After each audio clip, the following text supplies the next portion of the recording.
আল্লাহ বলেন বান্দারে দুনিয়ার ক্ষমতা পেয়ে সব ভুলে গেছো, দুনিয়ার টাকা পয়সার মালিক হয়ে সব ভুলে গেছো, দুনিয়ার সংসার পেয়ে সব ভুলে গেছো, সন্তান পেয়ে সব ভুলে গেছো, পরিবার পেয়ে সব ভুলে গেছো, একটু ক্ষমতা পেয়ে সব ভুলে গেছো। ও বান্দারে আমি আল্লাহ বলে দিলাম কুল্লু নাফসিন যায়িকাতুল মাউত, প্রত্যেকটা নফসের মৃত্যুবরণ করতে হবে। এমন কোনো বান্দা নাই যার কোনো মৃত্যু নাই, এমন কেউ দাপটের সাথে বলতে পারবে না একটা সেকেন্ডের মধ্যে যদি তোমার মৃত্যু হয়ে যায় তাহলে তোমার দুনিয়ার ক্ষমতা শেষ হয়ে যাবে, দুনিয়ার লক্ষ লক্ষ টাকার মালিক তুমি সব শেষ হয়ে যাবে, দুনিয়ার সমস্ত পরিবার তোমার থেকে ছিন্ন হয়ে যাবে। এই জন্য নবী আলাইহিস সালাতু ওয়াস সালাম বলেন হাদিসের মধ্যে হযরতে আনাস ইবনে মালিকের থেকে বর্ণিত, আন সাঈদ ইবনে খুদরি রাদিয়াল্লাহু তাআলা আনহু থেকে বর্ণিত, নবী আলাইহিস সালাতু ওয়াস সালাম সাহাবীদেরকে ডাক দিয়ে বলে ওরে সাহাবা একরাম রে, মানুষের তো মৃত্যুবরণ করতে হবে রে জানে নাও, তবে মৃত্যুবরণের সময় এমন কিছু বান্দার জন্য আল্লাহর আসমান কান্না করতে থাকে। আল্লাহ নবীর সাহাবীরা বলতেছে হুজুর এমন কোন মানুষ যেই মানুষের জন্য আসমান কান্না করতে থাকে, জমিন কান্না করতে থাকে? হযরত সাঈদ বিন খুদরি রাদিয়াল্লাহু তাআলা আনহু থেকে হাদিসটা বর্ণিত, আন সাঈদ ইবনে খুদরি রাদিয়াল্লাহু তাআলা আনহু قال قال رسول الله صلى الله عليه وسلم ما من مؤمن إلا وله بابان باب يسعد منه عمله وباب ينزل منه رزقه فإذا مات بقيا عليه فلذلك قوله عز وجل فما بكت عليهم السماء والأرض وما كانوا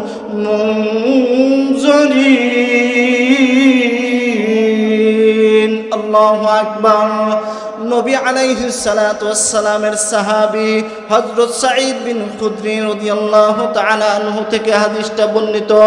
নবী আলাইহিস সালাতু ওয়াস সালাম বলেন যখন বান্দা মৃত্যুবরণ করে, ওই বান্দা যদি নেক আমল করে মৃত্যুবরণ করে, ওই বান্দার হায়াতটা যদি আমি নবীর আদর্শ দ্বারা সুসজ্জিত হয়, সৌন্দর্যমণ্ডিত হয়, ওই বান্দা যদি মারা যায়, নবী আলাইহিস সালাতু ওয়াস সালাম বলেন তখন ওই ব্যক্তির জন্য আসমান কান্না করতে থাকে, ওই ব্যক্তির জন্য জমিন কান্না করতে থাকে।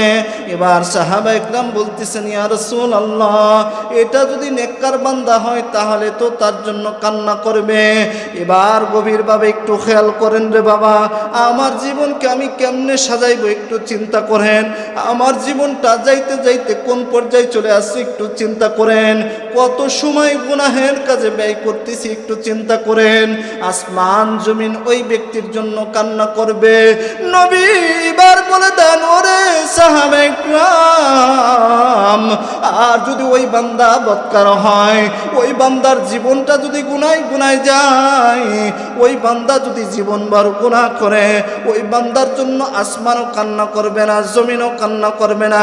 ফামা বাকাত আলাইহিমুস সামাউ ওয়াল আরদু ওয়া মা কানু মুনজারিন। আল্লাহ তাআলা বলেন ওই বান্দার জন্য আসমানও কান্না করবে না, ওই বান্দার জন্য জমিনও কান্না করবে না। নবী আলাইহিস সালাতু ওয়াস সালাম বলেন যদি বান্দা নেককার হয়, যদি বান্দা আমলদার হয়, ওই বান্দা যদি আমল করে, দুনিয়ার বুকে নিঃশ্বাস থাকতে, দুনিয়ার বুকে প্রাণ থাকতে যদি আল্লাহর নবী সুবহানাল্লাহ বলে, সুবহানাল্লাহ বলার দ্বারা ফায়দা, আলহামদুলিল্লাহ বলার দ্বারা ফায়দা, একবার আল্লাহু আকবার বলবে এটার দ্বারা ফায়দা, একবার যদি আল্লাহর নামে জিকির করে এটার দ্বারা ফায়দা, একবার কালিমা পড়লে ফায়দা। নবী আলাইহিস সালাতু ওয়াস সালাম বলেন বান্দার কাজ করতেছে, কাজের মধ্যে যদি একটু জিকির করে ফায়দা, কাজের মধ্যে যদি তেলাওয়াত করে ফায়দা, কাজের মধ্যে যদি গুনাহ পরিত্যাগ করে, নেক বান্দা মুমিন বান্দা গুনাহ ছাড়া যদি এমনি এমনি চলে, তার জন্য তার সার্বক্ষণিক সওয়াব লেখা হয়। বলেন সুবহানাল্লাহ। ইন্নাল হামদুলিল্লাহ নাহমাদুহু ওয়া নাস্তাঈনুহু ওয়া নাস্তাগফিরুহু ونؤمن به ونتوكل عليه ونعوذ بالله من شرور أنفسنا ومن سيئات أعمالنا من يهده الله فلا مضل له ومن يضلله فلا هادي له ونشهد أن لا إله إلا الله وحده لا شريك له ونشهد أن سيدنا وسندنا وحبيبنا وحبيب ربنا وقلوبنا ومولانا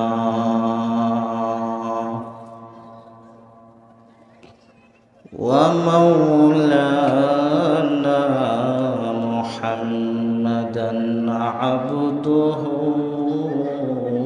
ورسوله الذي أرسله الله تعالى بشيرا ونذيرا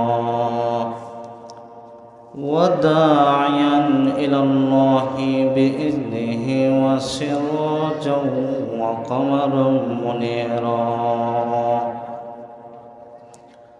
أما بعد فأعوذ بالله من الشيطان الرجيم بسم الله الرحمن الرحيم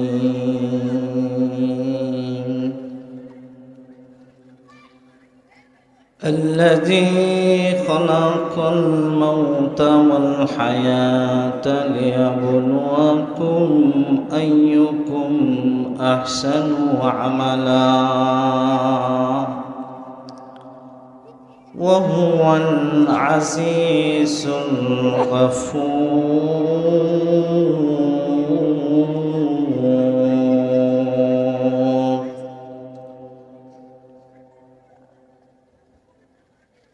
وقال أنس بن مالك رضي الله تعالى عنه قال رسول الله صلى الله عليه وسلم ما من مؤمن إلا وله باب يسعد منه رزقه وباب ينزل منه عمله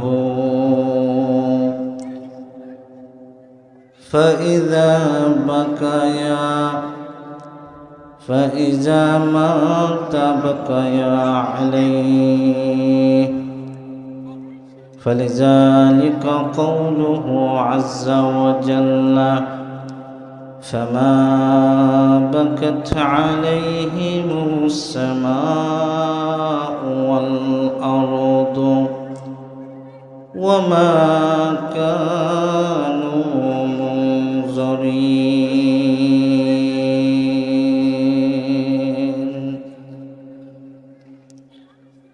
صدق الله المولانا العظيم وصدق رسوله النبي الكريم ونحن على ذلك لمن الشاهدين والشاكرين والحمد لله رب العالمين।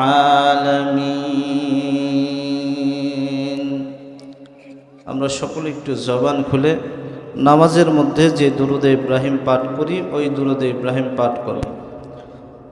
اللهم صل على محمد وعلى آل محمد كما صليت على إبراهيم وعلى آل إبراهيم إنك حميد مجيد.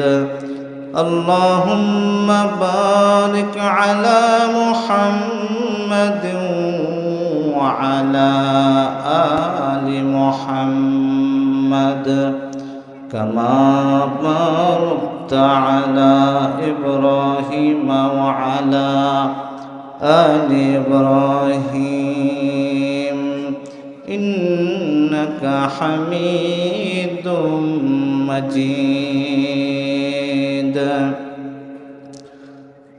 ميدوره مجبوره أي سيد عالم،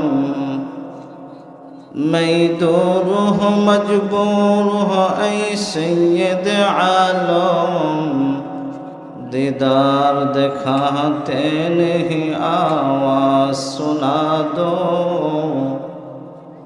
दीदार दिखाते नहीं आवाज सुना दो। मैं सूरत यूसुफ को नहीं चाहने वाला, मैं सूरत यूसुफ को नहीं चाहने वाला,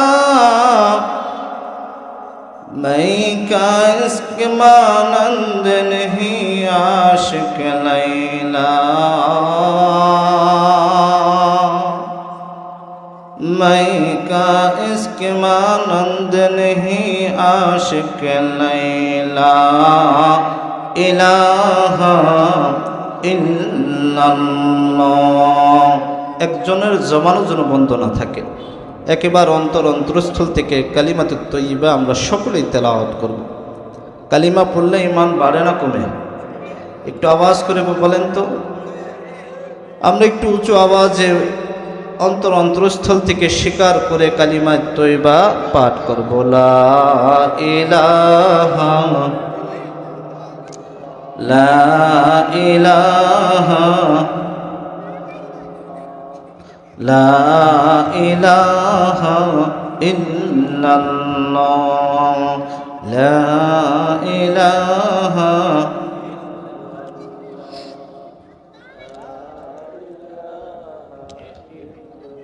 यही हम सब मुसाफिर हैं,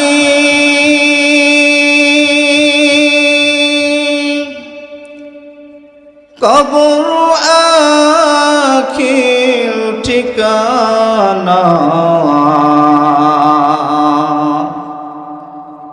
कोई आगे रवाना है, कोई पीछे रवाना। ला इलाहा इल्लल्लाह ला इलाहा ला इलाहा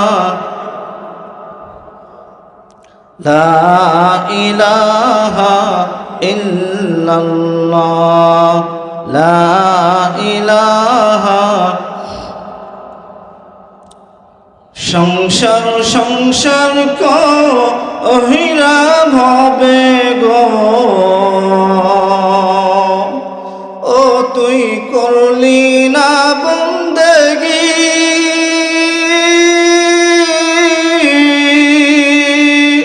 কিভাবে কাটা আহিবি মনোহরে, কবরের জিন্দে গিরে ওহরে জীবন গুহনাই গুহনাই গেলো রে, ওহরে জীবন গুহনাই গুহনাই গেলো রে। নিঃশ্বাসের বিশ্বাস কইরা গো বদলাম বাড়ি ঘর,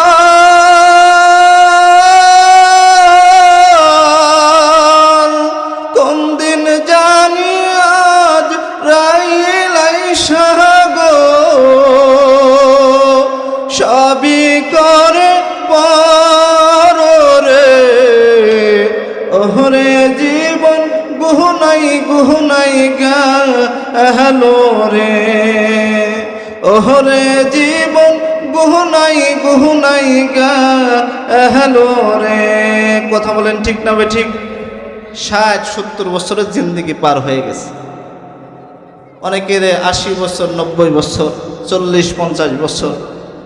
আমাদের গোটা জীবনটা গুনায় গুনায় আমরা পার করতেছি, সময় চলে যাইতেছে গুনায় গুনায় পার করতেছি। কথা বলেন ঠিক না বে ঠিক?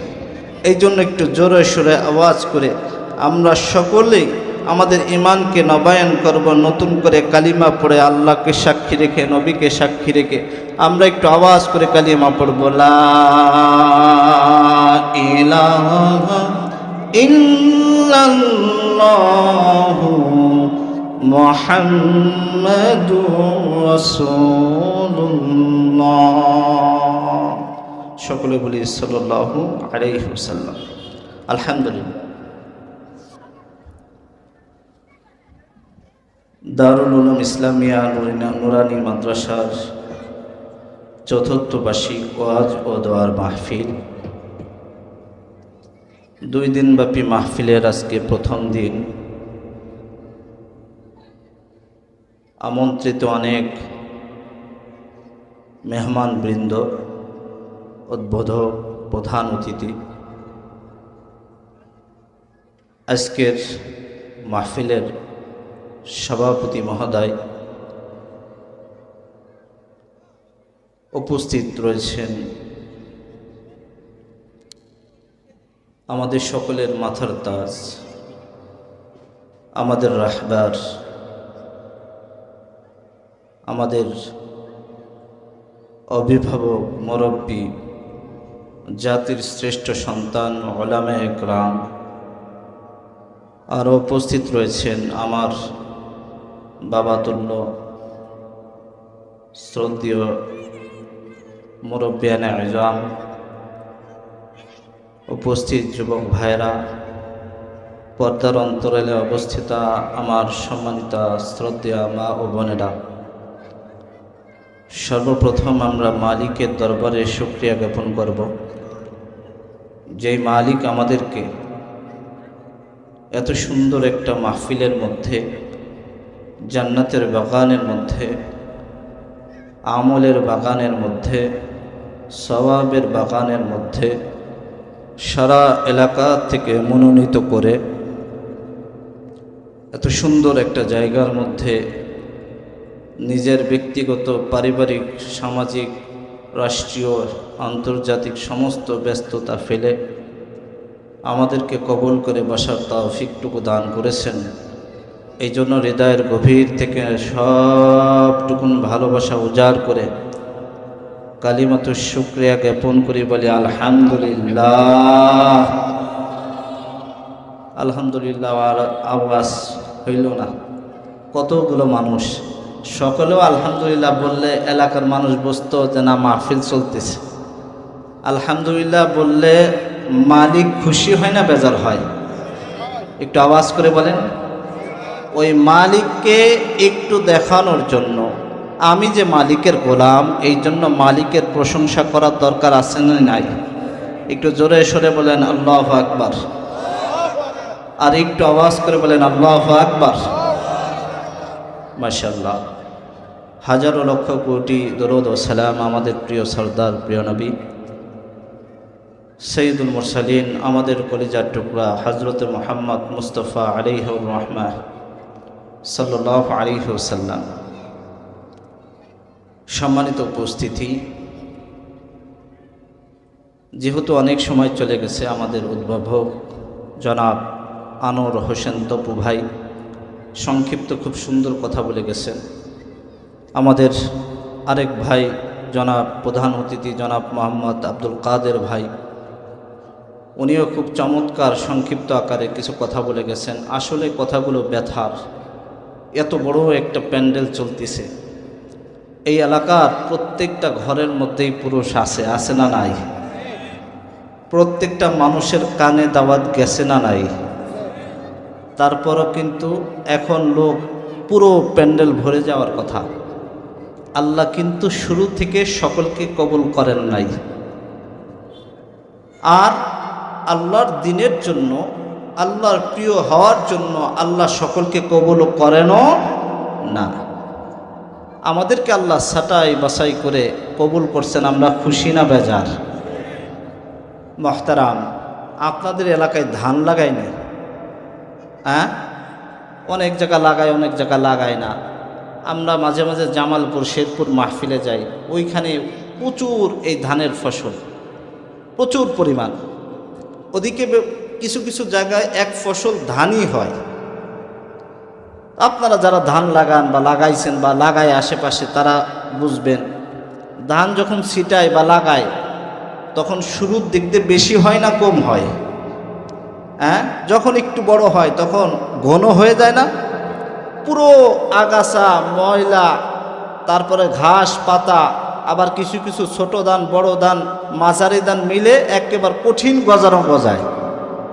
এখন কেউ যদি বুদ্ধিমানের মতো মনে করে আমার এই ভই, আমার এই ক্ষেতটা নিংড়ানোর দরকার নাই, ঘাস পরিষ্কার করার দরকার নাই, কিছু ধান আছে আগাছা, এগুলো সাফ করতে হয়, ধান কিন্তু আগাছা। এখন কেউ যদি অনেক মনে করে রেখে দেয় যে আমার ধান বেশি হবে, তাহলে তার ধান কম হবে না বেশি হবে? আর যদি কেউ নিংড়ানো বুঝেননি না, নিড়ানো কি বলে আপনাদের ভাষায়, নিড়ানো, যদি ধান নিড়ায় তাহলে ধান কমে যায় না? জায়গা ঘনটা কমে যায় না? হ্যাঁ, প্রাথমিক তো কম কম দেখা যায় নাকি? হ্যাঁ, কিন্তু ফসল বেশি হয় না কম হয়? বেশি হয়। তা আলহামদুলিল্লাহ, আমরাই যে কয়জন বসে আছি, আল্লাহ তাআলা আমাদেরকে সারা এলাকার মানুষ থেকে যাচাই বাছাই একবার নিড়ানোর মতো করে এখানে বসাইছেন। আমরা খুশি না বেজার? এটা আওয়াজ করে বলি আল্লাহু আকবার। আলহামদুলিল্লাহ। আমি আপনাদের সম্মুখে খুবই অল্প সময় আলোচনা করব ইনশাআল্লাহ। আমি পবিত্র কোরআনুল কারীম থেকে একেবারে ছোট্ট একটা আয়াত তেলাওয়াত করেছি। আল্লাহ নবী আলাইহিস সালাতু ওয়াস সালামের লক্ষ লক্ষ হাদিস থেকে ছোট্ট একখানা হাদিস তেলাওয়াত করেছি। আল্লাহ তাআলা যদি তৌফিক এনায়েত ফরমান, তাহলে এই সংক্ষিপ্ত আয়াত এবং হাদিসের কিছু আলোচনা তাফসির করার চেষ্টা করব। ওমা তৌফিকি ইল্লা বিল্লাহ। আপনারা দোয়া করতে থাকেন আল্লাহ তাআলার জন্য আমার জবান থেকে এমন কিছু কথা বের করে দেয় যেটা আপনাদের জন্য এবং আমার নিজের জন্য হেদায়েতের জরিয়া হয়। বলেন আমিন।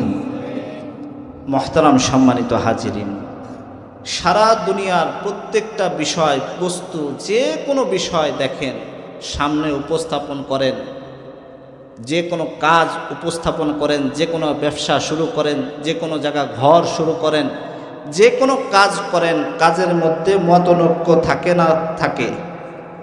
কথা মনে হয় বুঝেন নাই। আমাদের আরবি ভাষায় বলে ইখতিলাফ। ইখতিলাফ। কেউ মসজিদ এই জায়গা বসাইছে, হয়তো হইতে পারে মসজিদ করার সময় আরেকজন বেটু দিয়ে বলতেছে না মসজিদ আর একটু সাইডে দাও, থাকে কি থাকে না? ঘর করতেছেন, আরেক ভাই এসে দাঁড়ায় যায়, খবরদার এই যা ঘর দেওয়া যাবে না, ঘরটা একটু সাইড করে দাও। আছে না নাই? দুনিয়াতে এমন কোনো কাজ নাই যে কাজের মাঝে ইখতিলাফ নাই, মতনৈক্য নাই, বিরোধ নাই। কিন্তু পৃথিবীর মধ্যে এমন কিছু বাস্তব কথা আছে যেই কথার সাথে পৃথিবীর কোনো মানুষ ঐক্যমত ইখতিলাফ দেখানোর কোনো সুযোগ নাই। সেই জিনিসটা হলো মৃত্যু। কি বলেন? হ্যাঁ, মৃত্যু। যেই মৃত্যুর ব্যাপারে একেবারে মুসলমান, হিন্দু, খ্রিস্টান, বৌদ্ধ, নাসারা, বেধর্মী, প্রাণী যত মানুষ আছে যত ধর্ম আছে প্রত্যেক ধর্মের মানুষের স্বীকার করা, কোনো মানুষের এ ব্যাপারে ইখতিলাফ খুঁজে পাওয়া যাবে না যে মৃত্যু নাই। সকল ধর্মের মধ্যে মৃত্যু আছে এবং এক সময় আমাদের মৃত্যুবরণ করা লাগবে কি লাগবে না? একটু আওয়াজ করে বলেন, লাগবে কি লাগবে না? মুসলমান ভাইরা আমার, এই মৃত্যু সংক্রান্ত দু একটা কথা আমি আপনাদের সম্মুখে রাখব। কথাগুলো একটু দিল দিয়ে যদি শোনেন, একটু ধ্যান খেয়ালের সাথে যদি শোনেন, আমি কোরআন হাদিসের বাইরে যাব না, একেবারে কোরআন হাদিস অনুযায়ী দু একটা কথা এ সংক্রান্ত বলবো।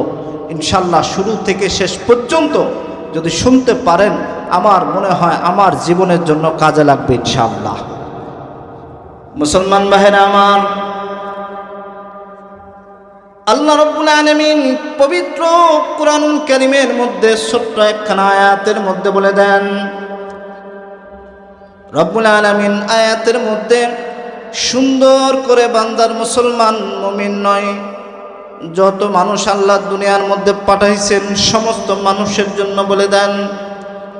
আল্লাহ তাআলা বলেন, আল্লাযী খালাকাল মাউতা ওয়াল হায়াতা লিয়াবলুয়াকুম আইয়ুকুম আহসানু আমালা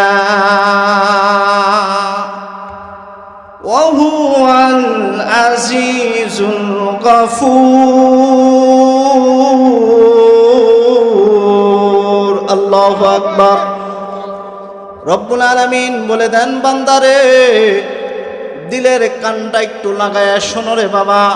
আল্লাহ তাআলা বলেন, আল্লাযী খলাকাল মাউতা, ও দুনিয়ার বান্দারে শুনে নাও, আমি আল্লাহ তোমাদের জন্য কি সৃষ্টি করেছি। আমি মালিক তোমাদের জন্য এমন কিছু জিনিস সৃষ্টি করেছি।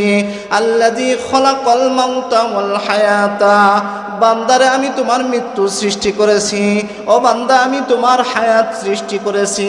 আমি আল্লাহ হায়াতটা দিয়ে শুরু করলাম, আর একটা জিনিস তোমার গোটা জীবনের মধ্যে রয়েছে, ওই জিনিসটা হলো তোমার মৃত্যু। মৃত্যু আমি আল্লাহ সৃষ্টি করেছি।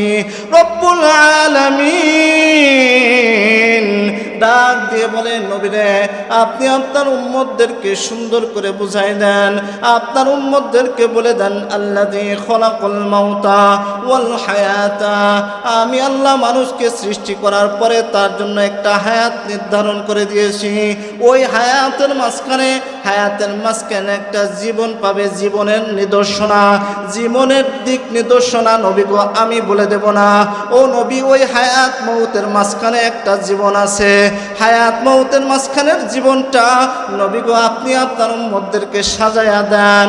আমি আল্লাহ উম্মতের জন্য, আমি আল্লাহ বান্দার জন্য হায়াত দিয়ে দিলাম, আমি আল্লাহ বান্দার জন্য মৃত্যু দিয়ে দিলাম। হায়াত শুরুর পরে নবী আপনার নিদর্শন অনুযায়ী চলবে, মউত পর্যন্ত আমি আল্লাহ মউত দিয়ে দেব। বান্দারে শুনে না, রব্বুল আলামিন আমাদেরকে কেমন একটা প্যাকেজ দিয়েছে একটু চিন্তা করে দেখেন। আল্লাহ নবী সাল্লাল্লাহু আলাইহি ওয়াসাল্লামের সাহাবী, এই হাদিসের তাফসীরের মধ্যে অনেক মুসান্নিফ তাফসীর ইবনে কাসিরের মধ্যে তাফসীরে মারিফুল কোরআনের মধ্যে নিয়ে আসেন। আল্লাহ নবী আলাইহিস সালাতু ওয়াস সালাম এই আয়াতের ব্যাখ্যার মধ্যে বলে দেন, তাফসীর ইবনে কাসিরের মধ্যে আসছে, আল্লাহ তাআলা যখন মানুষকে হায়াত সৃষ্টি করলো, আল্লাহ তাআলা যখন মানুষকে মৃত্যু সৃষ্টি করলো, ওই হায়াত সৃষ্টি করার পরে মৃত্যু পর্যন্ত কেমনে মানুষ চলবে এই চলার ব্যাপারে নবী দিক নির্দেশনা দিয়ে দিয়েছেন।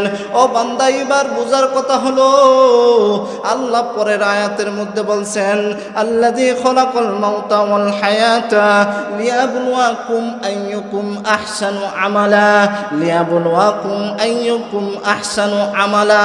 আল্লাহ তাআলা এখানে আহসানা আমালা বলছেন, চাইলে আল্লাহ তাআলা আকসারা আমালা বলতে পারতেন। আহসানা আমালা তাফসীরে ইবনে কাসিরের মধ্যে ইবনে কাসির রাহিমাহুল্লাহু তাআলা লেখেন, আল্লাহ তাআলা এখানে আহসানা আমালা বলার কারণ কি জানুনি? ওই কারণটা হলো বান্দাকে যখন আল্লাহ তাআলা হায়াত দিয়ে দেবে, হায়াতের পর মউত পর্যন্ত, এই হায়াত থেকে মউত পর্যন্ত ওই ব্যক্তি আহসানু আমালা, উত্তম উত্তম আমল করবে, সুন্দর সুন্দর আমল করবে। তাফসীর ইবনে কাসীরের মধ্যে লেখে ওই বান্দা যদি আকসারা আমালা করে আর যদি ওই আমলের মধ্যে যদি আহসান না থাকে, ওই আমলের মধ্যে যদি সুন্দর না থাকে, ওই আমল আল্লাহর কাছে কোনো গ্রহণযোগ্য হবে না। ও বান্দা, একটু খেয়ালের বিষয় হলো আল্লাহ তাআলা এখানে আকসারা আমালা না বলে আহসানা আমালা কেন বলল? ওই বান্দার কারণ হলো বান্দা বেশি আমল দরকার নাই, বান্দা বেশি আকসারা আমালার দরকার নাই। বেশি আমল করব কিন্তু এমন আমল করব যেই আমলের মধ্যে নবী সন্তুষ্ট না, যেই আমলের মধ্যে আল্লাহ সন্তুষ্ট না। আল্লাহ কয় আমি এমন আমল চাই না। এমন আমল করো বান্দা যে আমলের মধ্যে আমার আল্লাহ খুশি হয়ে যাবে, যে আমলের মধ্যে আমার নবী খুশি হয়ে যাবে। আমার নবী বলেন এই জন্য আহসানা আমালা বলছেন, আকসারা আমালা বলেন নাই। আল্লাহ বলেন নাই তোমরা অনেক বেশি বেশি আমল নিয়ে আসো, এই কথা বলেন নাই। আল্লাহ বলছেন আমলটা সুন্দর করো, 5 ওয়াক্ত নামাজ সুন্দর করে পড়ো, দ্রুত পড়ার কোনো দরকার নাই, টোকর টোকর মারার কোনো দরকার নাই। কোরআন তেলাওয়াত করো, সুন্দর করে কোরআন তেলাওয়াত করো। যে কোনো আমল করো খুশু খুজুর সাথে আমল করো, যে কোনো জিকির করো খুশি খুজুর সাথে জিকির করো। বেশি আমল নবী আলাইহিস সালাতু ওয়াস সালাম বলেন রে সাহাবায়ে কেরাম রে, এখানে যে আল্লাহ বেশি আমলের কথা বলেন নাই তার কারণটা হলো আল্লাহ তাআলা অল্প আমল যদি কেউ করে ওই অল্প আমলটাই আল্লাহর কাছে বেশি পছন্দনীয়। বলেন সুবহানাল্লাহ। এই জন্য তাফসীরে ইবনে কাসীরের মধ্যে আল্লামা ইবনে কাসীর রাহিমাহুল্লাহু তাআলা বলেন আল্লাহ এখানে আহসানা আমালা বলছেন, আকসারা আমালা বলেন নাই। আকসারা মানে অধিক অধিক আমলের কথা আল্লাহ তাআলা বলেন নাই। আল্লাহ বলতেছেন আমি মানুষকে হায়াত দেওয়ার পরে ওই মানুষের দীর্ঘ একটা হায়াত সে পাইবে, যে কয় বছর আমি আল্লাহ তার জন্য হায়াত দিয়ে দিছি। এই হায়াতের মাঝখানে ওই বান্দা নেক নেক আমল করবে, আহসানা আমল করবে, সুন্দর আমল করবে। সুন্দর আমল করার পরে তার মওত হবে। এই দুইটা জিনিস আমি আল্লাহ বান্দার জন্য তৈরি করে দিলাম। ও মুসলমান, এই জন্য আমাকে আল্লাহ তাআলা সৃষ্টি করছেন, হায়াত দিয়ে দিয়েছেন। আল্লাহ আমাকে মৃত্যুও দিয়ে দেবেন, এটা অবধারিত। কোনো সন্দেহ নাই যে বান্দার মৃত্যু হবে না, এই কথা কখনো ভেবো না। আল্লাহ রাব্বুল আলামিন কোরআনুল কারীমের মধ্যে বলেন কুল্লু নাফসিন যায়িকাতুল মাউত। আল্লাহ বলেন বান্দারে দুনিয়ার ক্ষমতা পেয়ে সব ভুলে গেছো, দুনিয়ার টাকা পয়সার মালিক হয়ে সব ভুলে গেছো, দুনিয়ার সংসার পেয়ে সব ভুলে গেছো, সন্তান পেয়ে সব ভুলে গেছো, পরিবার পেয়ে সব ভুলে গেছো, একটু ক্ষমতা পেয়ে সব ভুলে গেছো। ও বান্দারে আমি আল্লাহ বলে দিলাম কুল্লু নাফসিন যায়িকাতুল মাউত, প্রত্যেকটা নফসের মৃত্যুবরণ করতে হবে। এমন কোনো বান্দা নাই যার কোনো মৃত্যু নাই। এমন কেউ দাপটের সাথে বলতে পারবে না একটা সেকেন্ডের মধ্যে যদি তোমার মৃত্যু হয়ে যায় তাহলে তোমার দুনিয়ার ক্ষমতা শেষ হয়ে যাবে, দুনিয়ার লক্ষ লক্ষ টাকার মালিক তুমি সব শেষ হয়ে যাবে, দুনিয়ার সমস্ত পরিবার তোমার থেকে ছিন্ন হয়ে যাবে।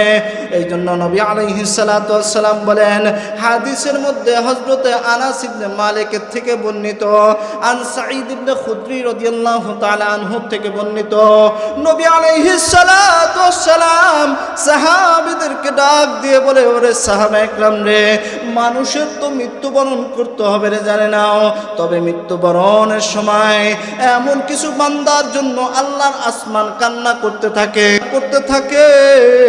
আল্লাহ নবীর সাহাবীরা বলতেছে হুজুর এমন কোন মানুষ যেই মানুষের জন্য আসমান কান্না করতে থাকে, জমিন কান্না করতে থাকে? হযরত সাঈদ বিন খুদরি রাদিয়াল্লাহু তাআলা আনহু থেকে হাদিসটা বর্ণিত। আন সাঈদ ইবনে খুদরি রাদিয়াল্লাহু তাআলা আনহু قال قال رسول الله صلى الله عليه وسلم মা মিন মুমিনিন ইল্লা ওয়ালাহু বাবানে বাবুন ইয়াসআদু মিনহু আমালুহু ওয়া বাবুন ইয়ানজিলু মিনহু রিজকুহু ফাইজা মাতা বাকায়া আলাইহি ফালিযালিকা কাওলুহু আযজা ওয়া জাল্লা ফামা বাকাত আলাইহিমুস সামাউ ওয়াল আরদু ওয়া মা কানু মুনজারিন। আল্লাহু আকবার। নবী আলাইহিস সালাতু ওয়াস সালামের সাহাবী হযরত সাঈদ বিন খুদরি রাদিয়াল্লাহু তাআলা আনহু থেকে হাদিসটা বর্ণিত। নবী আলাইহিস সালাতু ওয়াস সালাম বলেন, যখন বান্দা মৃত্যুবরণ করে, ওই বান্দা যদি নেক আমল করে মৃত্যুবরণ করে, ওই বান্দার হায়াতটা যদি আমি নবীর আদর্শ দ্বারা সুসজ্জিত হয়, সৌন্দর্যমণ্ডিত হয়, ওই বান্দা যদি মারা যায়, নবী আলাইহিস সালাতু ওয়াস সালাম বলেন, তখন ওই ব্যক্তির জন্য আসমান কান্না করতে থাকে, ওই ব্যক্তির জন্য জমিন কান্না করতে থাকে। এবার সাহাবা ইকরাম বলতেছেন, ইয়া রাসূলুল্লাহ, এটা যদি নেককার বান্দা হয় তাহলে তো তার জন্য কান্না করবে। এবার গভীরভাবে একটু খেয়াল করেন রে বাবা, আমার জীবনকে আমি কেমনে সাজাইবো একটু চিন্তা করেন। আমার জীবনটা যাইতে যাইতে কোন পর্যায়ে চলে আসছে একটু চিন্তা করেন। কত সময় গুনাহের কাজে ব্যয় করতেছি একটু চিন্তা করেন। আসমান জমিন ওই ব্যক্তির জন্য কান্না করবে। নবী এবার বলে দেন, ওরে সাহাবা ইকরাম, আর যদি ওই বান্দা বদকার হয়, ওই বান্দার জীবনটা যদি গুনায় গুনায় যায়, ওই বান্দা যদি জীবনভর গুনাহ করে, ওই বান্দার জন্য আসমানও কান্না করবে না, জমিনও কান্না করবে না। ফামা বাকাত আলাইহিমুস সামাউ ওয়াল আরদু ওয়া মা কানু মুনজারিন। আল্লাহ তাআলা বলেন, ওই বান্দার জন্য আসমানও কান্না করবে না, ওই বান্দার জন্য জমিনও কান্না করবে না। নবী আলাইহিস সালাতু ওয়াস সালাম বলেন, যদি বান্দা নেককার হয়, যদি বান্দা আমলদার হয়, ওই বান্দা যদি আমল করে, দুনিয়ার বুকে নিঃশ্বাস থাকতে, দুনিয়ার বুকে প্রাণ থাকতে যদি আল্লাহর নবী সুবহানাল্লাহ বলে, সুবহানাল্লাহ বলার দ্বারা ফায়দা, আলহামদুলিল্লাহ বলার দ্বারা ফায়দা, একবার আল্লাহু আকবার বলবে এটার দ্বারা ফায়দা, একবার যদি আল্লাহর নামে জিকির করে এটার দ্বারা ফায়দা, একবার কালিমা পড়লে ফায়দা।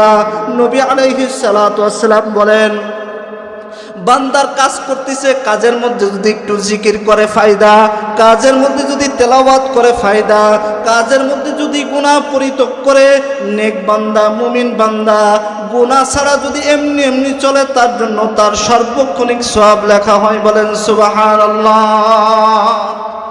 যদি কোনো মুমিন বান্দা দুনিয়ার মায়া ত্যাগ করে চলে যায়, ওই বান্দার জন্য আসমান হাউমাউ করে কান্না করতে থাকে, জমিন হাউমাউ করে কান্না করতে থাকে, আসমান কান্না করতে থাকে, হাই হাই ও রব, আপনার জমিনে কোটি কোটি কোটি মানুষ, কিন্তু আপনার জমিনের মধ্যে লক্ষ লক্ষ কোটি কোটি মানুষ আমল করে না, আমি আসমানের নিকে আপনার জন্য আমল করে পাঠাই না গো। ও আল্লাহ, আপনি আজকে যে বান্দাকে উঠাই নিতেছেন, ওই বান্দার প্রতিটা সেকেন্ড তো আমল উঠিত হয়, ওই বান্দার প্রত্যেকটা মিনিট তো আমল আসতেছে, ওই বান্দার প্রত্যেকটা ঘন্টা তো আমল আসতেছে, ওই বান্দার প্রত্যেকটা দিন তো আমল আসতেছে। ও মাবুদ, ও মালিক, তুমি এমন একটা মানুষকে দুনিয়ার মায়া ত্যাগ করে নিয়ে চলে গেলা। হাই আল্লাহ, হাউমাউ করে আসমান কান্না করতে থাকে, জমিন কান্না করতে থাকে। হাই হাই, আজকে আমার গর্তের মধ্যে এমন একজন ব্যক্তি আসলো যে আমার জমিনের উপর উঠে আমার জমিনের শুকরিয়া জ্ঞাপন করছে, আমার জমিনের মালিকের শুকরিয়া জ্ঞাপন করছে। হাই আল্লাহ, আজকে এমন মানুষকে তুমি নিয়ে চলে গেলা। আসমানও কান্না করতে থাকবে, জমিনও কান্না করতে থাকবে। এই জন্য নবী আলাইহিস সালাতু ওয়াস সালাম বলেন, মা মিন মুমিনিন ইল্লা ওয়ালাহু বাবানে, যদি মুমিন বান্দা হয় ওর জন্য দুইটা দরজা আছে। বাবুন ইয়াসআদু মিনহু আমালুহু, কয়েকটা দরজা, যেই দরজা দিয়ে তার জন্য আমল পুষবে আসমানে। আরেকটা দরজা হলো ইয়ানজিলু মিনহু রিজকুহু, আরেকটা দরজা, যেই দরজা দিয়ে তার থেকে রিজিক, তার নিকটে রিজিক পুষবে। এই দুইটা দরজা হাউমাউ হাউমাউ করে কাঁদতে শুরু করবে, কান্না করতে শুরু করবে। ওর সাথে সাথে ফেরেশতারাও কান্না শুরু করবে। নিজের কাছে যে ফেরেশতা, আমার কাছে সার্বক্ষণিক দুইজন ফেরেশতা আছে, নেককারে আমল লেখনেওয়ালা ফেরেশতা হাউমাউ করে কান্না করতে থাকবে, আর বদকারের যে ফেরেশতা এও কান্না করতে থাকবে। হাইরে, ওরে আমি ধোঁকা দিতে পারলাম না, জমিনে থাকতে তার জন্য ধোঁকা দিতে পারলাম না, এই বক্কার ফেরেশতা আমার জন্য হাউমাউ করে কান্না করতে থাকবে। ও ভাই, ঘুম ভাঙবে কবে? কবে আর আমার হুঁশ ফিরবে? আমি এখনো নেক আমলের দিকে আসতেছি না। আমার প্রতিটা মিনিট, প্রতিটা ঘন্টা, মাস, বছর চলে যাইতেছে। আমি পর্ব করে ৫ ওয়াক্ত নামাজ পড়ি না, আমি জিকির করি না, আমি আল্লাহকে ভয় পাই না। দেখেন রব্বে কাবা আমার জন্য কত সুন্দর ব্যবস্থা করছেন। নবী আলাইহিস সালাতু ওয়াস সালাম বলেন, ও বান্দা, তুমি যদি মুমিন হও, নেককার হও, তাহলে তোমার জন্য আসমানও হাউমাউ করে কাঁদতে থাকবে, জমিনও হাউমাউ করে কাঁদতে থাকবে।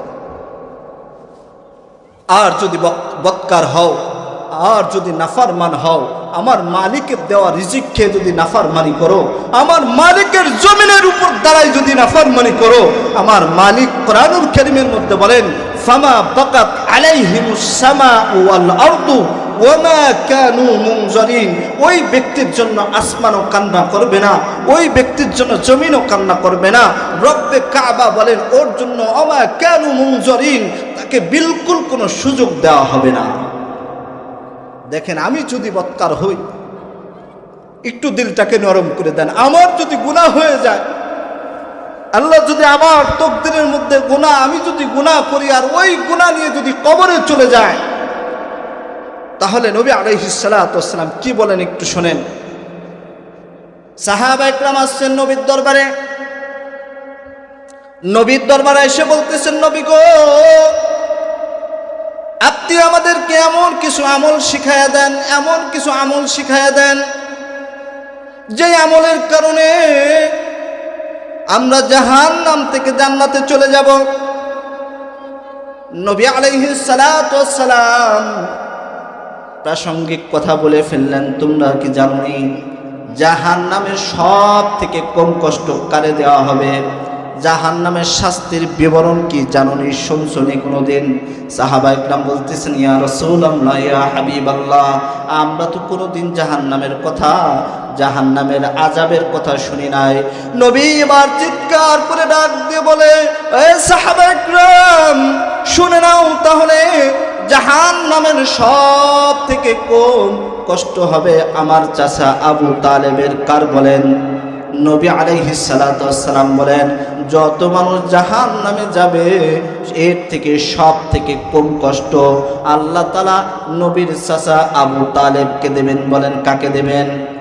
আল্লাহ নবী আলাইহিস সালাতু ওয়াস সালাম বলেন, হযরতে আব্দুল্লাহ ইবনে আব্বাস রাদিয়াল্লাহু তাআলা আনহু থেকে বর্ণিত, নবী আলাইহিস সালাতু ওয়াস সালাম বলেন, আবু তালেবের ব্যাপারে বলেন, আবু তালেবের কয় কেমন? কয় আহওয়ানু আহলিন নারি, আহওয়ানু আহলিন নারি আযাবান আবু তালিব। নবী বলে, সাহাবারে, আমার চাচা আবু তালেবকে আল্লাহ তাআলা জাহান্নামের মধ্যে সব থেকে কম কষ্ট দিবে। শুনে নাও কষ্টটা কেমন। ওই আহওয়ানু আহলিন নারি আযাবান আবু তালিবিন ওয়া হুয়া মুনতাইলুন বিনালাইনি ইয়াগুলি মিনহুমা দিমাগুহু। নবী আলাইহিস সালাতু ওয়াস সালাম বলে, এ সাহাবারে, আমার চাচা আবু তালেবকে আল্লাহ তাআলা যখন জাহান্নামের ফয়সালা করে দিবেন, জাহান্নামের ফয়সালা করে দেওয়ার পরে আমার চাচাকে সব থেকে কম কষ্ট দেবে। জানোনি সেই কম কষ্টটা কি? কম কষ্ট হলো আমার চাচাকে কোনো আযাব দেওয়া হবে না, শুধুমাত্র জাহান্নামের 2টা জুতা পরাই দেবে পায়ের মধ্যে, আর কোনো আযাব দিবে না। ওয়া হুয়া মুনতাইলুন বিনালাইনি ইয়াগুলি মিনহুমা দিমাগুহু। নবী আলাইহিস সালাতু ওয়াস সালাম বলেন, জাহান্নামের 2টা জুতা পরাই দেওয়ার পরে আমার চাচার শরীরটা এমন হয়ে যাবে, জাহান্নামের 2টা জুতা যখন পরিধান করবে তখন ওই জুতার আগুনের তাপে সারা শরীর পুড়তে পুড়তে ওয়া হুয়া ইয়াগুলি মিনহুমা দিমাগুহু, কয় তার ওই তাপটা জেহেনের মধ্যে, মেধার মধ্যে, আমার মাথার ঘিলুর মধ্যে যায় টকবক টকবক করতে থাকবে। আল্লাহ নবী বলেন, সাহাবারা জেনে নাও,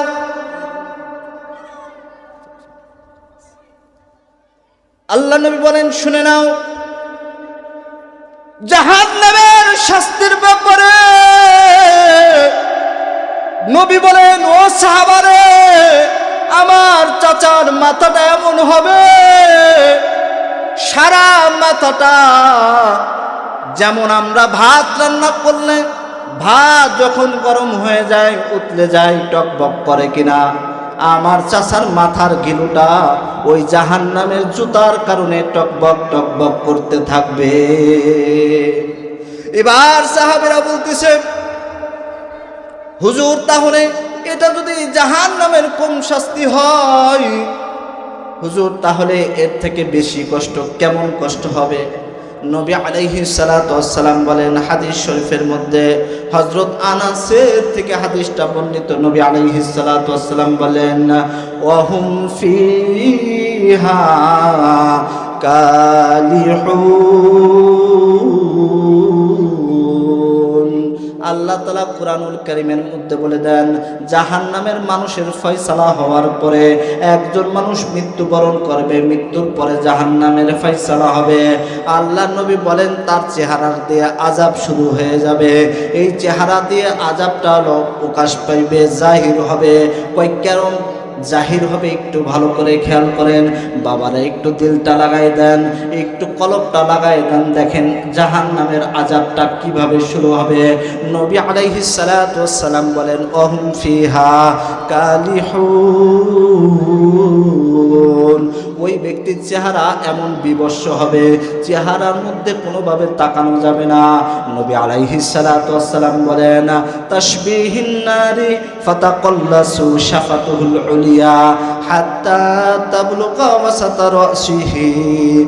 ওই বান্দার যখন জাহান্নামের ফয়সালা হয়ে যাবে, আল্লাহ তাআলা যখন জাহান্নামের ফয়সালা করে দেবেন, ওই ব্যক্তিকে জাহান্নামে নেওয়ার পরে তার সর্বপ্রথম মুখের মধ্যে জাহান্নামের আলামত ফুটে যাবে, জাহির হয়ে যাবে। নবী আলাইহিস সালাতু ওয়াস সালাম বলেন, ক্বালা ওয়া তাশবিহিন নার। ওই ব্যক্তির চেহারার মধ্যে জাহান্নামের আযাব জাহির হইতে থাকবে। কেমন আযাব দেখেন একটু চিন্তা করে।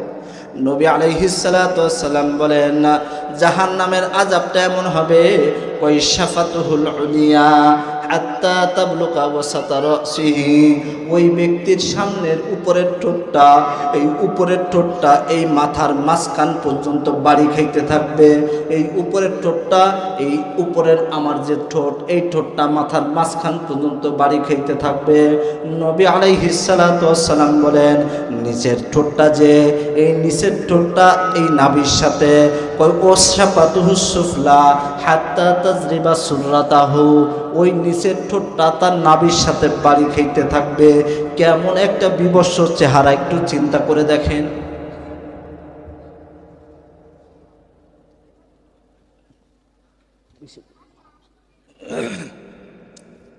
নবী আলাইহিস সালাতু ওয়াস সালাম, ভাই ইকুটা একটু ঘুমাই দাও, একটু বেড়ে গেছে। সাহাবাদেরকে বলতেছেন, আযাবের যে একটা জাহিরতা, বান্দার মুখের আযাব ধারা, মুখ দ্বারা আযাব শুরু হয়ে যাবে। কই কেমন আযাব?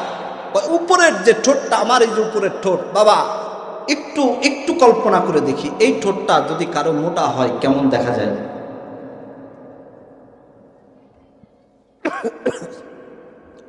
চিকন হইলে তো ঠিক আছে, যদি খালি একটু মোটা হয়ে যায় তাহলে তার ওই চেহারার দিকে আর তাকানো যায় না। কেমন একটা ভয় ভয়, অসুন্দর অসুন্দর লাগে। কথা বলেন ঠিক না ঠিক? হ্যাঁ, তাহলে আমার এই ঠোঁটটা, উপরের ঠোঁটটা যদি উপরে উঠতে উঠতে কপালের মাঝখান পর্যন্ত চলে যায়, আমার চেহারাটা কেমন হবে?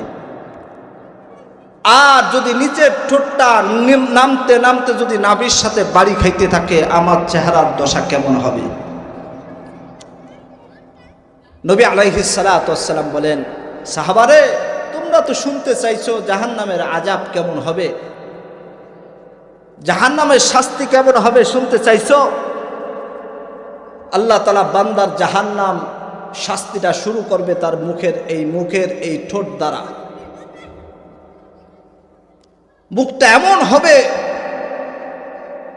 উপরের ঠোঁটটা কপালের মাঝখান বাড়ি খাবে, আর নিচের ঠোঁটটা নাভির সাথে বাড়ি খাইবে।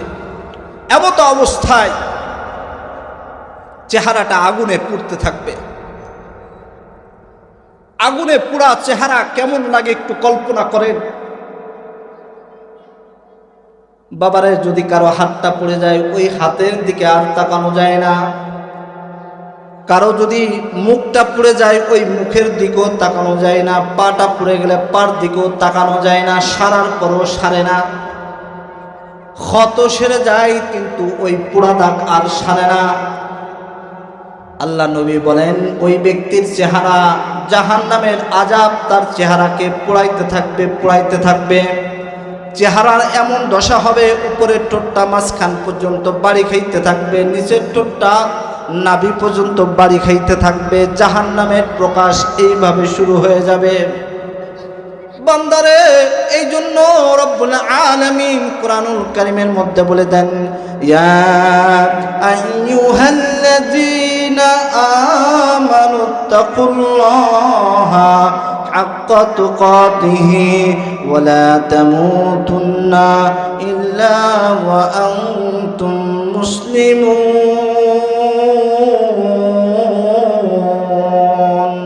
আল্লাহ পাক রব্বুল আলামিন বলে, বান্দারে, তোমাকে আমি বড় মায়া করে মহব্বত করে আমি আল্লাহ তোমাকে সৃষ্টি করেছি, আমি আল্লাহ বানাইছি। আমি আল্লাহ এত মহব্বত করে তোমারে বানাইছি। আমি আল্লাহ তোমাকে জাহান্নামের শাস্তির মধ্যে ফেলাইতে চাই না। আমি আল্লাহ তোমাকে জাহান্নামের মধ্যে ফেলাইতে চাই না।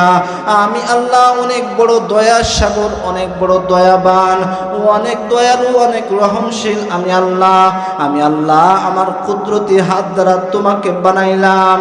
ও মুসলমান, শুনে নাও, আমরা তো আজকে বাপদাদার মুসলমান, বাপদাদার ওই পৈতৃক সূত্রে মুসলমান।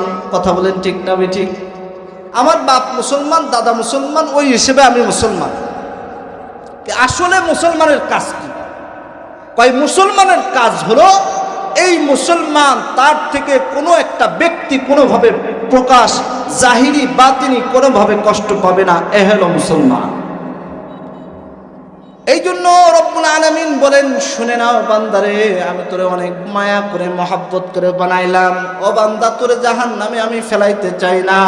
তবে তুই মুসলমান না হয়ে বাপ দাদার ঔরসে মুসলমান, এই মুসলমান কাজে লাগবে না। মুসলমান না হয়ে তুমি কবরে আসো না। মুসলমান না হয়ে তুমি মৃত্যুবরণ করিও না। এই জন্য রব্বুল আলামিন বলেন, ইয়া আইয়ুহাল্লাযীনা আমানুত্তাকুল্লাহা হাক্কা তুকাতিহি ওয়া লা তামুতুন্না ইল্লা ওয়া আনতুম মুসলিমুন। আল্লাহ পাক রব্বুল আলামিন বলে, ও বান্দারে, আমি তোরে মুসলমান বানাইলাম রে।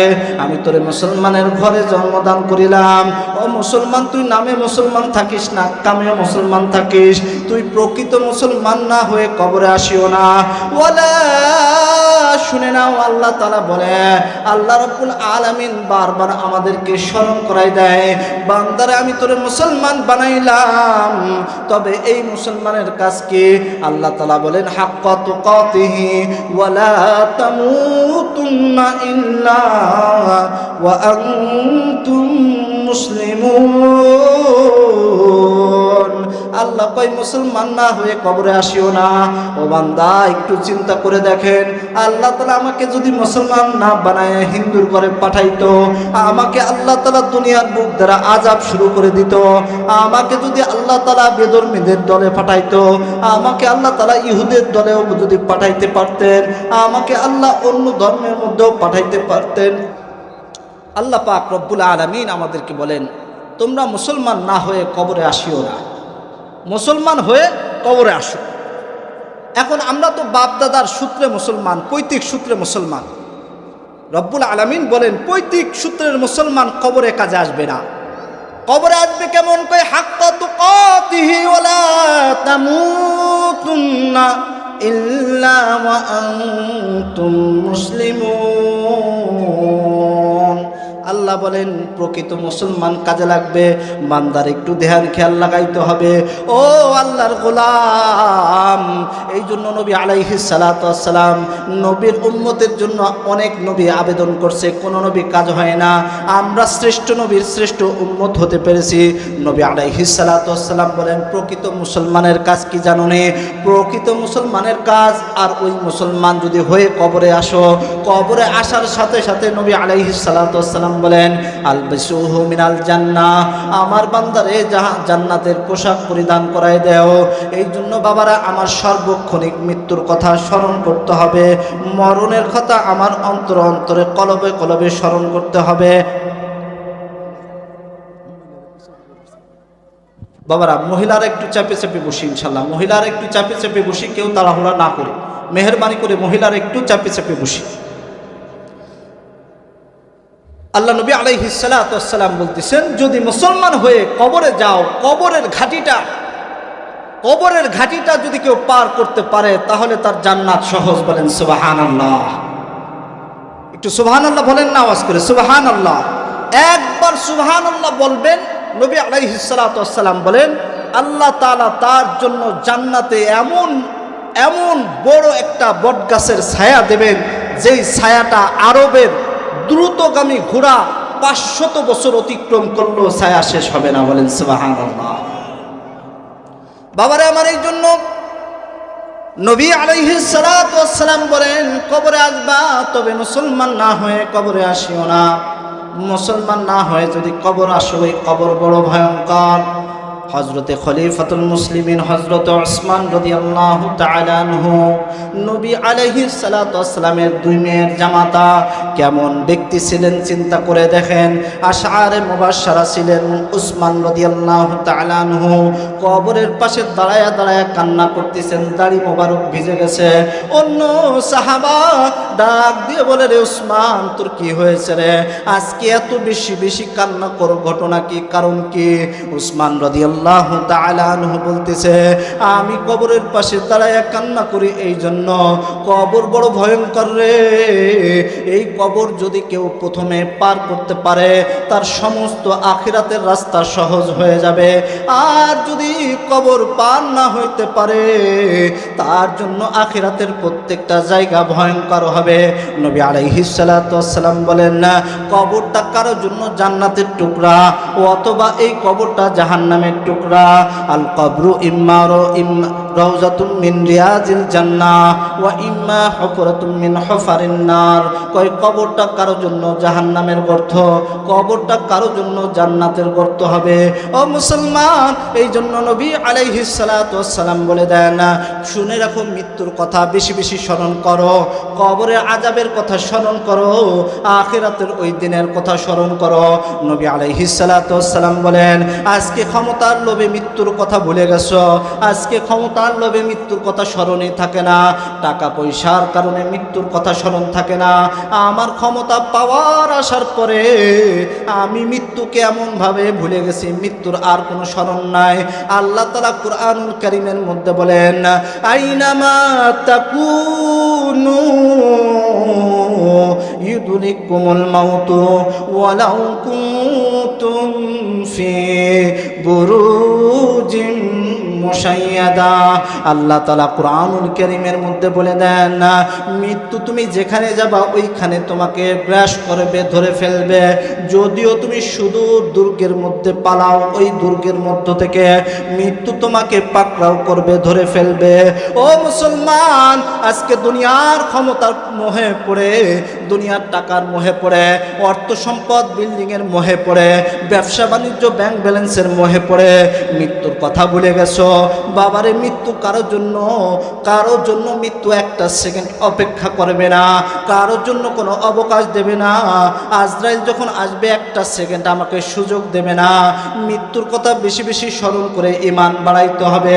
ঈমানের মুমিনের গুণাগুণ হলো সে সব সময় আকসিরু যিকরা হাজিমিল লাজ্জাতিল মাউতি।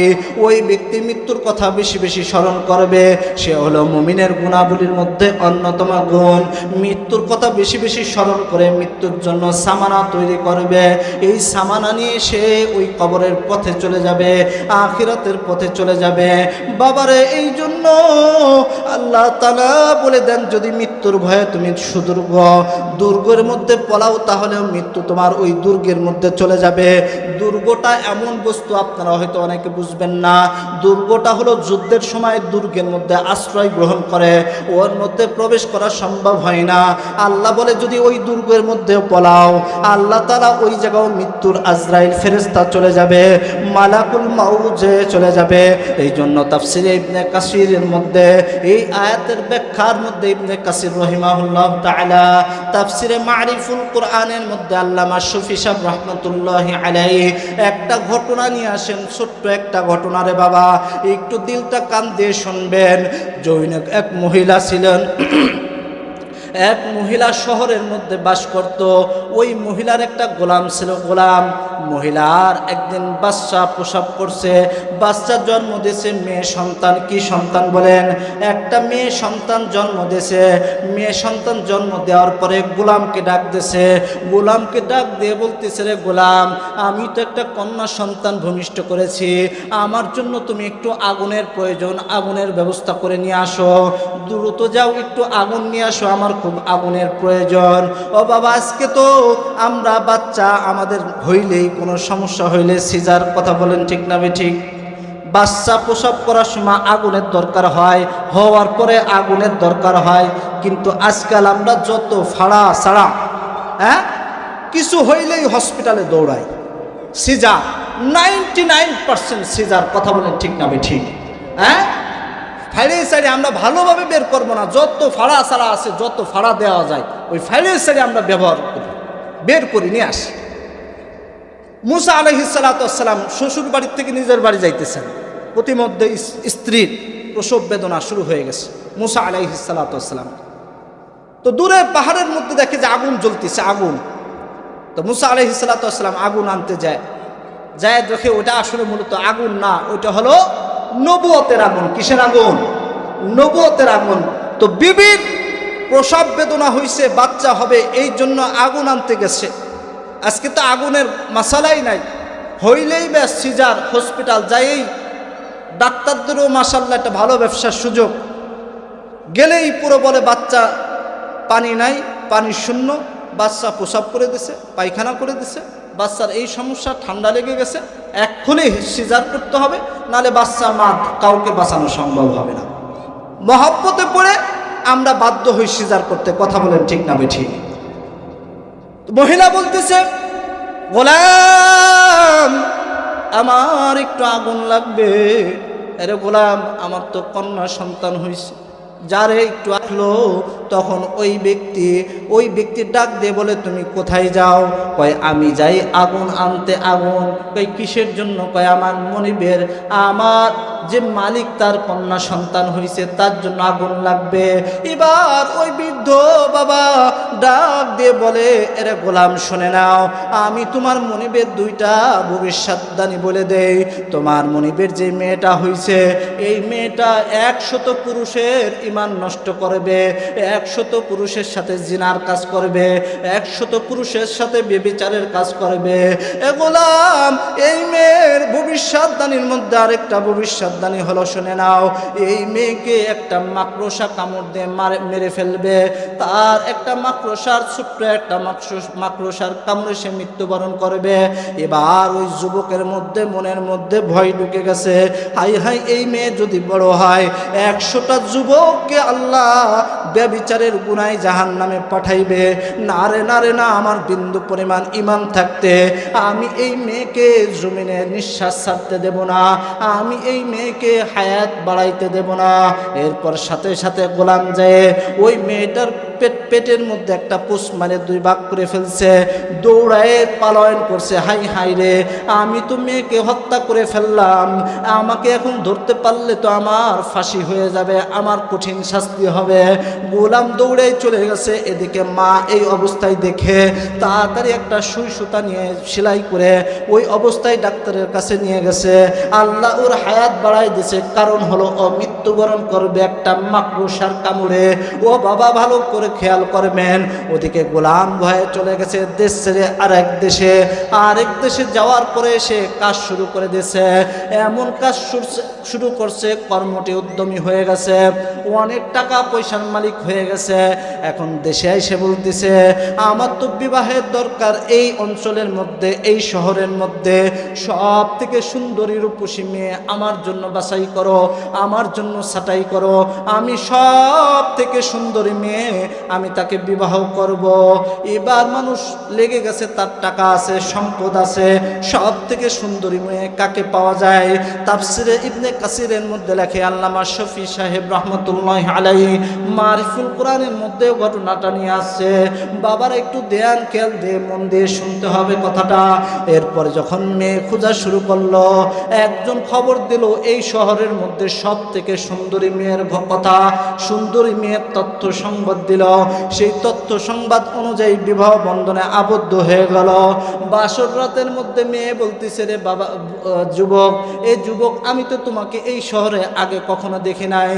আর ওই ছেলে যখন ওই তার বিবির চেহারা দেখলো, চেহারা দেখার সাথে সাথে আবির্ভূত হয়ে গেছে, চেহারার মোহে পড়ে গেছে। এবার ওই মেয়ে বলতেছে, রে যুবক, তোরে তো আমি এই এলাকায় আগে কখনো দেখি নাই, তুমি কোন জায়গা, তোমার বাড়ি, তোমার কোথা থেকে আসছো? এবার ওই যুবক স্ত্রীকে মহব্বত করে ভালোবেসে খুলে বলতেছে, আরে বিবি তুমি তো আমার এখন বউ হয়ে গেছো, সমস্যা নাই।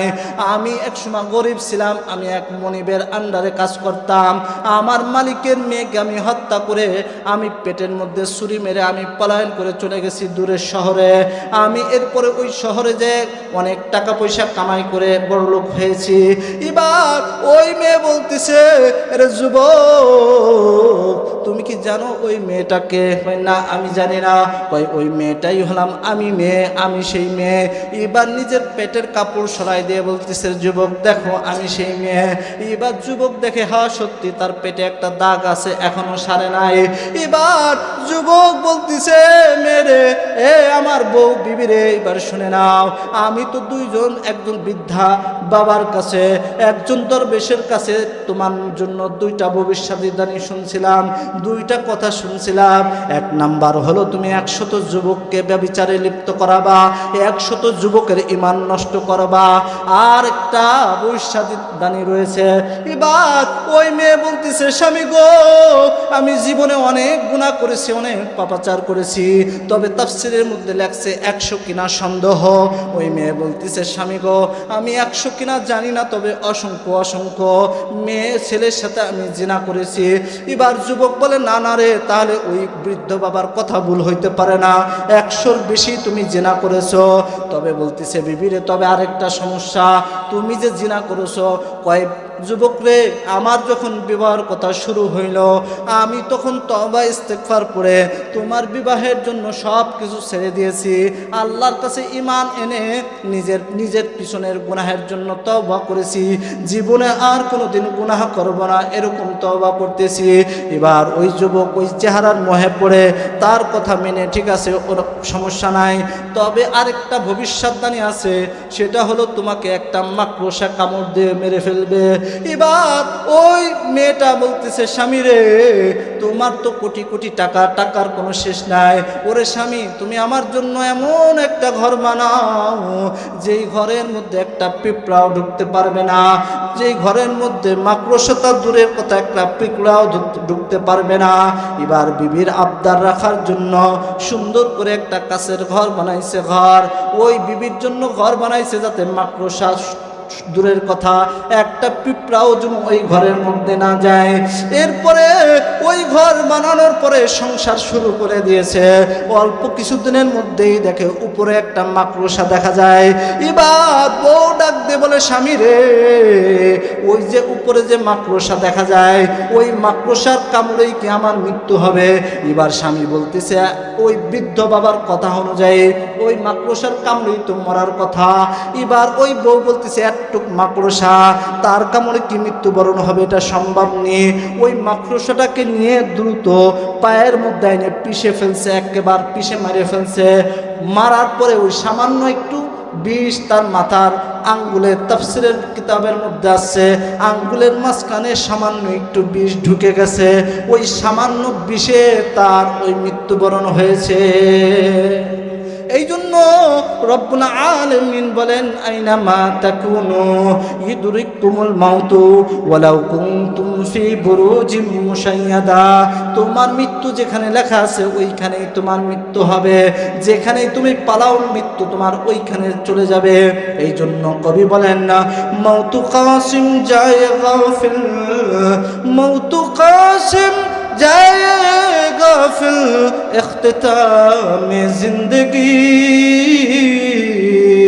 दर हकीकत मौत है, दर हकीकत मौत है सुबह है दवाम जिंदगी, दर हकीकत मौत है सुबह है दवाम जिंदगी।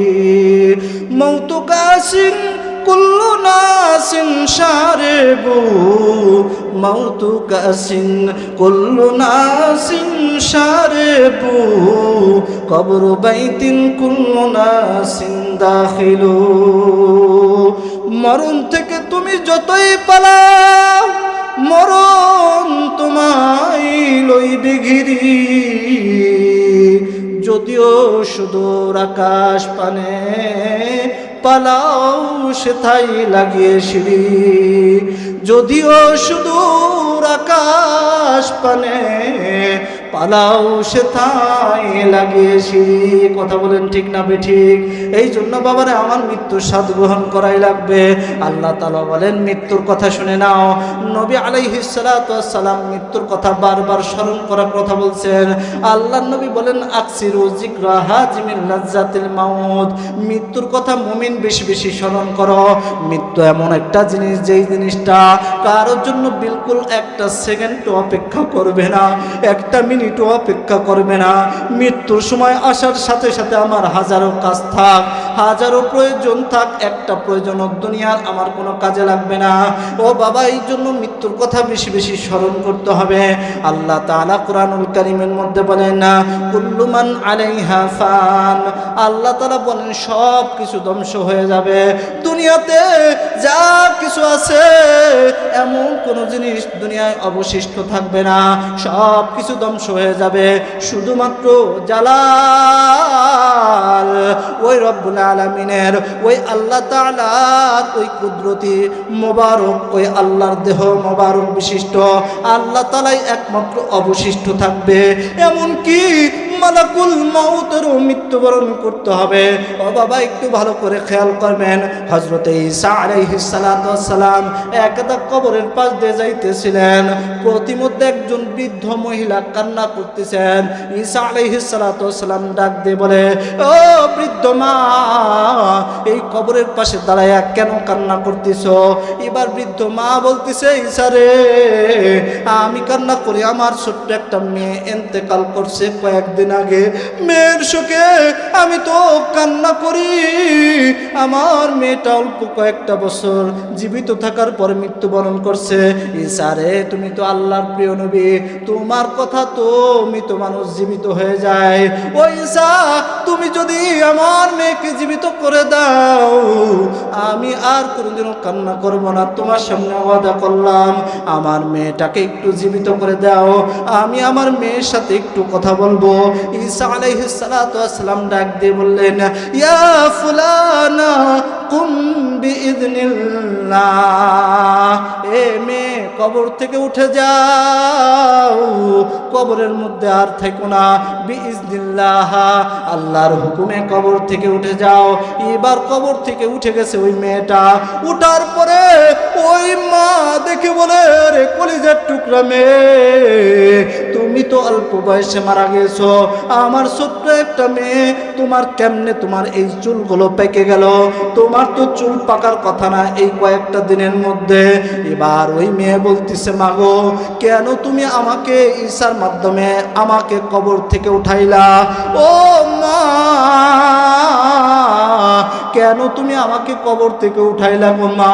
মা গো মা, জানুনি কবর যে আমি শোয়া ছিলাম, যখন ঈসা আলাইহিস সালাতু ওয়াস সালাম ডাক দিয়েছেন আমি তখন কবর থেকে উঠে গেছি।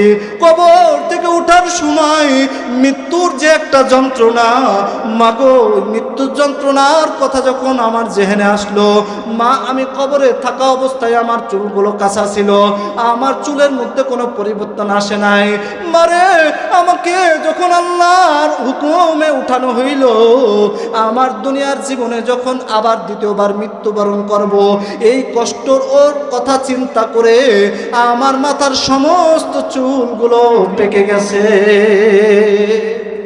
তাহলে চিন্তা করে দেখেন রে বাবা, মৃত্যুর যন্ত্রণা কেমন, মৃত্যুর কষ্টটা কেমন, চিন্তা করে দেখেন। এই জন্য মৃত্যুর কথা রে বাবা সব সময় স্মরণ করতে হবে। মৃত্যু আমাকে সামনে রেখে আমার আমল করতে হবে। এই জন্য নবী আলাইহিস সালাতু ওয়াস সালাম বলেন, যদি কোনো বান্দা আহসানা আমালা, সুন্দর আমল করে, আল্লাহ তাআলা অল্প আমলের দ্বারাই তার নাজাতের ব্যবস্থা করে দেবেন। আমি আপনাদের অল্প সময় দুই একটা আমলের কথা বলে বিদায় হয়ে যাব। বাবার একটু ধ্যান খেয়াল করে শুনবেন, কয়েকটা আমল, এর মধ্যে এক নাম্বার আমল হলো আপনারা যারা পাঁচ ওয়াক্ত নামাজের পরে যে ব্যক্তি একবার আয়াতুল কুরসি তেলাওয়াত করবে, ওই আয়াতুল কুরসি তেলাওয়াত করার পরে ওই ব্যক্তির মধ্যে আর জান্নাতের মধ্যে একমাত্র ফারাক থাকে, পার্থক্য থাকে মৃত্যু। মান করা আয়াতুল কুরসি ফি দুবুরি কুল্লি সালাতিন লাম ইয়ামনাহু আন ইয়াদখুলাল জান্নাহ। ওই যে ব্যক্তি প্রত্যেক নামাজের পরে আয়াতুল কুরসি পড়ে, তার মধ্যে আর জান্নাতের মধ্যে একটা বাধা, সেই বাধাটা হলো মৃত্যু। এই জন্য বাবারা আমরা আজকের থেকে নিয়ত করব, প্রত্যেক নামাজের পরে একবার আয়াতুল কুরসি তেলাওয়াত করব। বাবারা দ্বিতীয় নাম্বার আমল ভালো করে খেয়াল করবেন। দ্বিতীয় নাম্বার আমলের কথা নবী আলাইহিস সালাতু ওয়াস সালাম বলে দেন, হাদিসের মধ্যে নবী আলাইহিস সালাতু ওয়াস সালাম বলে দেন, ইস্তাগফিরু রাব্বাকুম ইন্নাহু কানা গফফারা। নবী আলাইহিস সালাতু ওয়াস সালাম বলেন, বান্দারে আরেকটা আমল ভালো করে শুনে নাও, বেশি বেশি মালিকের দরবারে ইস্তেগফার করতে হবে। আল্লাহর নবী বলেন, যে ব্যক্তি ইস্তেগফার পড়বে, ইস্তাগফিরু রাব্বাকুম ইন্নাহু কানা গফফারা, যে ব্যক্তি ইস্তেগফার পড়বে আল্লাহ তাআলা সাথে সাথে তার গুনাহগুলো মাফ করে দিবেন।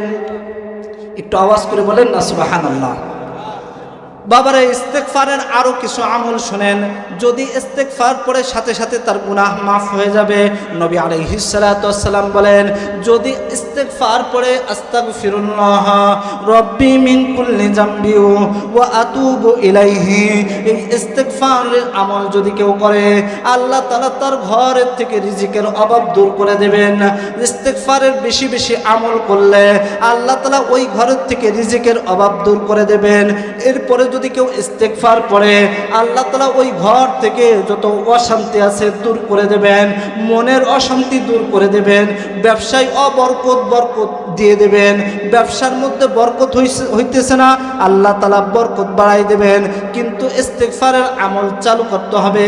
হযরতে আবু হুরায়রা রাদিয়াল্লাহু তাআলা আনহু বলেন, আমি প্রতিদিন হাজার হাজার আমল করি, আমি প্রতিদিন হাজার হাজার হাদিস লিখি, কিতাবের লেখালেখি করি, তারপর প্রতিদিন আমি অন্তত 70 বারের নিচে ইস্তেগফার পড়ি না, বরং 70 বারের থেকে বেশি আমি ইস্তেগফার পড়ি। বলেন সুবহানাল্লাহ। এই জন্য বাবারা ইস্তেগফারের আমল আমরা করব তো ইনশাআল্লাহ, আমরা সবাই ওয়াদা করতেছি করব তো ইনশাআল্লাহ। আমরা ইনশাআল্লাহ ইস্তেগফারের আমলটা বেশি বেশি করব। আমরা আয়াতুল কুরসির আমলটা এবং ইস্তেগফারের আমলটা ইনশাআল্লাহ আমরা একটু বেশি বেশি করব। আল্লাহ তাআলা আমাদের সকলকে অল্প সময় যতটুকু আমল করলাম আল্লাহ তাআলা সকলকে কবুল করুক। প্রথমে আমাকেও কবুল করুক, আপনাদেরকেও কবুল করুক, অত্র এলাকাও এর দ্বারা আমাদের নাজাতের ওসিলা বানাক। ওয়া আখিরু দাওয়ানা আলহামদুলিল্লাহি রাব্বিল আলামিন।